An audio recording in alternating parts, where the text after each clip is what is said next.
अधिक मास विशेष ऑफर्स फक्त कैलास अडगावकर ज्वेलर्समध्ये. 15 मे ते 15 जून दरम्यान चांदीच्या मजुरीवर 50% सूट आणि सोन्याच्या मजुरीवर 30% सूट. आजच भेट द्या कैलास अडगावकर ज्वेलर्स, दत्त मंदिर बस स्टॉप, नाशिक रोड.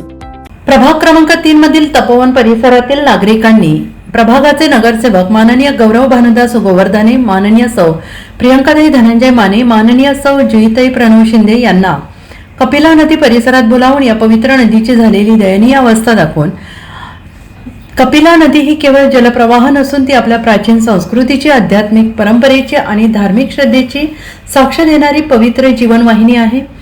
पौराणिक मान्यतेनुसार प्रभू श्रीराम, माता सीता आणि लक्ष्मण यांनी वनवास काळात या परिसरात वास्तव्य केलं होतं आणि याच पवित्र भूमीवर शूर्पणखेचे नाक कापल्याचा प्रसंग घडल्याचे वर्णन रामायणात आढळते. परंतु अत्यंत दुर्दैवाची बाब म्हणजे आज कपिला नदीमध्ये विविध ठिकाणचे ड्रेनेजचे दूषित पाणी सोडले जात असून संपूर्ण नदी प्रदूषणाच्या विळख्यात सापडलेली आहे.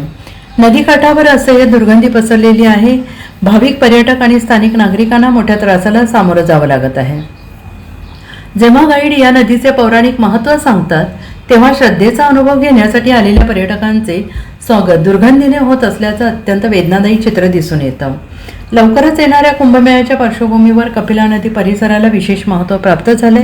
देशविदेशातून लाखो भाविक नाशिकमध्ये येणार आहेत. अशावेळी कपिला नदीचे पुनरुज्जीवन, विस्तारीकरण, संवर्धन, सुशोभीकरण करणे ही काळाची गरज बनली आहे.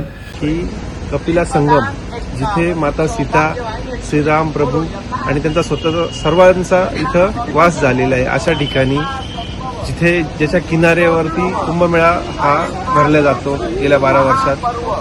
आणि इथे जे कपिला संगम आहे तुम्ही बघू शकता, त्या कपिला संगमाच्या तोंडावरती पूर्ण गटरीचे पाणी, ड्रेनेजचे पाणी त्याच्यात सोडण्यात आले. गेल्या 4 महिन्यापासून आम्ही प्रशासनाला विनंती करतोय की ह्या कपिला नदीमध्ये सोडण्यात येणारे जे ड्रेनेजचं पाणी आहे ते थांबवण्यात यावं, त्याचं काहीतरी प्रोसिडिंग करण्यात यावी. पण कुठल्याही प्रकारचं तत्परता प्रशासनाकडनं दाखवली जात नाहीये आणि हे देशभरातून येणारे जेवढे भाविक आहे यांची एक प्रकारे ही फसवणूक होती.